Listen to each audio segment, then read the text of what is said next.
Hello students, welcome to Mr. Sandwich Reads. I am, as always, Mr. Sandwich, and today I'm going to be reading a little bit of Edgar Allan Poe. This is an adapted version of Edgar Allan Poe's The Cask of Amontillado. This is one of my favorite stories, though sometimes I do find the language of Edgar Allan Poe can be difficult for students to follow along. So I am going to read this sort of adapted, simplified version of The Cask of Amontillado. If you're interested, you can go online. You can find the original publication of the Cask of Amontillado. I do have a copy of that. Maybe I'll share that again, maybe next Halloween. But with Halloween just a few days away, I did want to share one of my favorite Edgar Allan Poe stories, the Cask of Amontillado. What you need to know going in, and you'll find out everything you need to know really in the first paragraph. The narrator is in the story. It's first-person narration.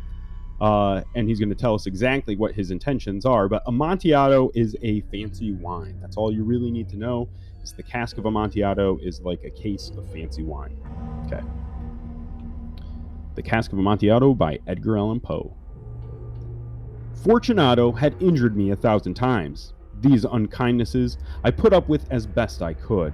But when he insulted me, I vowed to have my revenge. I did not, of course, tell him. I would take my time and plan my revenge well. Revenge would be no good if I ran the risk of being punished, nor would there be any pleasure in revenge if Fortunato did not know that I was the one who avenged the wrongs he had done me. So I smiled in his face, and he did not know that I smiled at the thought of his death. Now, Fortunato was a man both respected and feared, but he had a weakness. He prided himself on being an expert in wine. I also was considered something of an expert, and I bought fine wines whenever I could. Time passed, and carnival season arrived. It was a time for drinking and dancing and merriment and pleasure. You can think of almost stuff like Mardi Gras. About dusk on the night I had planned for my revenge, I met Fortunato. He greeted me warmly, for he had been drinking a great deal. He was dressed in motley, the costume of the court fool. You can imagine like a jester cap that used to have the bells dangling. That would be dressed in motley with tight-fitting, two-colored pants and a cap with bells. "My dear Fortunato," I said, "how glad I am to see you. I have a new cask of wine. I was told that the wine was Amontillado, but I have my doubts." "What?" Fortunato replied. "Amontillado? A whole cask in the middle of carnival season? Impossible." "I have my doubts," I repeated, "and I don't want to pay the price of Amontillado if the wine is an imitation. I wanted to ask your opinion, but I could not find you." "Amontillado?" he asked again. "Since you were not at home, I was on my way to see Lutresi. I will ask his opinion." "Lutresi cannot tell Amontillado from sherry." So a very fancy wine to a very cheap one. "Yet some people say his taste in wine is as good as your own," I said. "Come, let us go," Fortunato said curtly. "Where?" "To your vaults." "My friend, no, I could not ask that of you when you are busy. Lutresi could tell you nothing. Come, let us go." And thus saying, he took my arm and hurried me toward my house. There were no servants at home. I had told them I would be gone all night, and I gave them orders not to leave the house. Such an order was enough to make sure that they would leave as soon as my back was turned. I took a torch from its holder and handed another to Fortunato. I then led the way down a long, winding stair that led to the vaults below. The vaults where members of my family had been buried for centuries. The vaults where members of my family had been buried for centuries. I took a torch from its holder and handed another one to Fortunato. I then led the way down a long, winding stair that led to the vaults below, the vaults where members of my family had been buried for centuries. My friend's steps were unsteady, and the bells on his cap jingled as he walked. As we entered the cold, damp air of the vaults under the house, Fortunato began to cough. "How long have you had this cough?" I asked, but he continued to cough and could not answer for several minutes. "It is nothing," he said at last. "Come," I said, "we will go back. Your health is precious. You are rich, respected, admired, beloved. You are ill, and I cannot be responsible. Besides, there is Lutresi." "Enough!" he cried. "The cough is nothing. It will not kill me. I shall not die of a cough." Which is pretty ironic because here is Our narrator is plotting his revenge. You can see the carnival season here in this scene. He's plotting his revenge. Fortunato's not likely to die from a cough. He is correct about that. True, true, I replied. Here, have some wine. It will warm you. And I broke the neck off a bottle of wine from the shelf. Drink! He raised it to his lips, and the bells on his cap jingled. I drink, he said, to the dead buried around us. And to your long life, I replied. He again took my arm, and we continued on. These vaults, he said, are large. I come from a large family, a large and noble family. What is your family crest? It is a human foot crushing a snake. And the motto? He asked. No man insults without punishment. Very good, he replied. The wine sparkled in his eyes, and the bells jingled. Down and down through the vaults we walked. We passed through long walls lined with piles of skeletons. Casks of wine stood between the piles. Down we went to the deepest, darkest part of the vault. I seized Fortunato by the arm above his elbow. We are below the river now, I said. See, the drops of water trickle among the bones.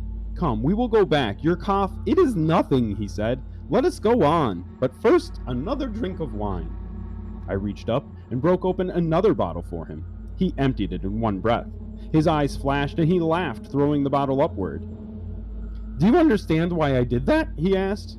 Are you of the Brotherhood? Are you a Mason?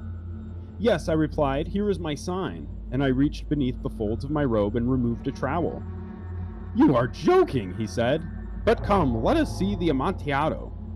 He leaned heavily on me. We continued our search for the Amontillado. At last we came to a shallow hole in the wall, a burial crypt, about 4 feet deep, 3 feet wide, and 6 feet high. Bones lay all around the opening. There, I said, in there is the Amontillado. He staggered forward into the crypt, but stopped when he reached the stone wall inside. In an instant I had him chained to an iron ring set in the rocks. I wrapped the chain around his arms and his waist and locked the chains with a padlock. He was too surprised and drunk to resist me. Feel how damp the walls are, Fortunato, I said. Once again, I must beg you to return. No, then I am afraid I must leave you, but I will give you all the attention in my power. Saying this, I pushed a pile of bones aside and uncovered a supply of building stone and mortar. With these and my trowel, I began to wall up the entrance to the hole. I had barely finished the first layer of stone when I heard Fortunato cry out, and I knew that the effects of the wine had worn off. I laid the second and third layer and heard the chains rattle. I stopped my work and sat down on a pile of bones so I could listen to the sounds of his fear with pleasure. When they stopped, I began my work once more. 5, 6, 7 layers I put in place. The wall was now nearly up to my breast. I paused again and held the torch up so I could see the man inside. Loud, shrill screams rang through the vault. For a moment I hesitated. I trembled. But my strength quickly returned, and I echoed his screams with my own until he was silent, and all grew still and quiet. It was now midnight, and my work was nearly done. I finished the 8th, 9th, 10th layer, and part of the 11th. One single stone remained to be fitted into place. Now, from out of the crypt came a low laugh, and then a voice. "Ha! Ha! Ha! A very good joke," the voice said. "We shall laugh about this over our wine." "The Amontillado?" I asked. "Yes, the Amontillado. But it is getting late. Let us be gone." "Yes," I said. "Let us be gone." "For the love of God!" Fortunato cried, and then he was silent. "Fortunato!" I called, but there was no answer. "Fortunato!" I repeated. No answer still. I thrust the torch through the remaining spaces and let it fall. From within, I heard only the jingle of bells. I hurried to finish my work. I forced the last stone into place and plastered it up. Against the new wall, I once again placed the pile of bones. For half a century, no person has disturbed those bones. Rest in peace, Fortunato. One of my favorite stories, one of my favorite examples of first-person narration. We have a sinister narrator here telling us about his plot for revenge. Does he get his revenge? Yes, he does. Do we know exactly what Fortunato did to insult our narrator? No, we don't. but one can only imagine. I hope you enjoyed. Again, that was Edgar Allan Poe's The Cask of Amontillado. Happy Halloween, everyone. Be safe, enjoy, and I'll catch you soon. Thanks. Peace.